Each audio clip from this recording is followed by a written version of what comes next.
Here we're going to solve this quadratic equation, but unfortunately this is not factorable. But it's okay because we can use the quadratic formula, right? So here we go. Right here this is just a, right? And then a is equal to 2, and then b is equal to -1, and c is equal to -4.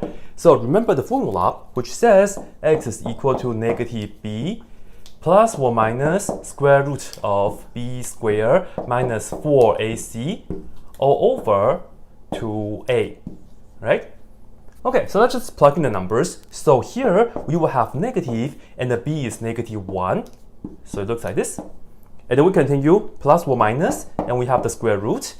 b is -1, open the parentheses and put -1 inside, and we square that. And then we have the minus 4ac. A is 2 and c is -4. So let's go ahead and put that down. 2 here and also -4 here. All right, so far so good. Okay, everything divided by 2 times a. A is 2. All right, perfect. Now, negative times -1, this right here is just going to be +1, so that's good. And of course, we have the plus or minus, and then let's look at the square root. Well, for this part right here, let's just do this on the side, all right? So here we go. -1 squared minus 4 times 2 times -4. Well, this right here is going to give us +1, and then we have the minus times minus, which is going to be a plus. 4 times 2 is 8. 8 times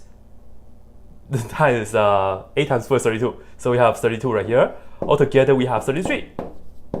And this number goes inside of the square root, like that. And the deal is that square root of 33, we cannot simplify that. So just keep it as what it is, right? That's good. And then we still have to divide everything by 2 times 2, which is 4. So in fact, we have two answers. The first one is 1 plus square root of 33 over 4. And the second one is 1 minus square root of 33 over 4, right? But if you look at the answer choices, the answer that they have is 1 minus square root of 33 over 4. And this will be it. That's it. No, just kidding. They have the plus right here. Yeah, so the plus version. Okay, so this is it. I forgot to do a screenshot. Okay, good.